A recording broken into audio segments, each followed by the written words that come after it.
কালিৰ ভিডিঅ'টো যদি চাইছে তেন্তে গম পাইছে যে মই ডান্সৰ প্ৰেক্টিচ কৰি থকাৰ কথা কৈছিলোঁ। আজি এয়া ৰাতিপুৱাই ওলাইছোঁ, এতিয়া 11টা বাজিছে। প্ৰথমতেই যাম কৰবী বাহঁতৰ ঘৰলৈ।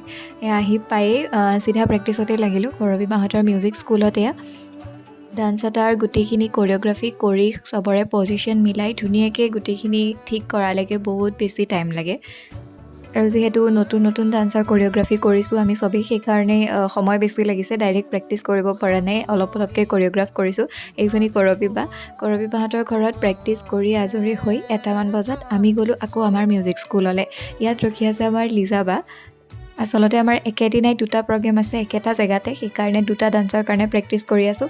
ইয়াত আহি পাই আকৌ সেয়া ইটো গানৰ কাৰণে প্ৰেক্টিচ ষ্টাৰ্ট কৰি দিলোঁ। আৰু আমি কেইজনী মানে লগ হ'লে বৰ বেছি উৎপাত কৰি থাকোঁ। এয়াও সেই তেনেকৈ নতুন গান এটা নাচিবলৈ লৈছোঁ, গতিকে গোটেইখিনি প্ৰথমৰ পৰাই চবেই কোৰিঅ'গ্ৰাফি কৰি বনাই মেলি লৈছোঁ। আৰু আমি অকণমান নচাৰ পিছতেই য়শস্ৰী পালেহি। তাই যিহেতু ঘৰ অকণমান দূৰত, সেইকাৰণে তাই আহি পোৱালৈকে অকণমান টাইম লাগিলে। আৰু তাই অহাৰ পিছতো আমি আকৌ ধুনীয়াকৈ গোটেইখিনি প্ৰেক্টিচ কৰিলোঁ।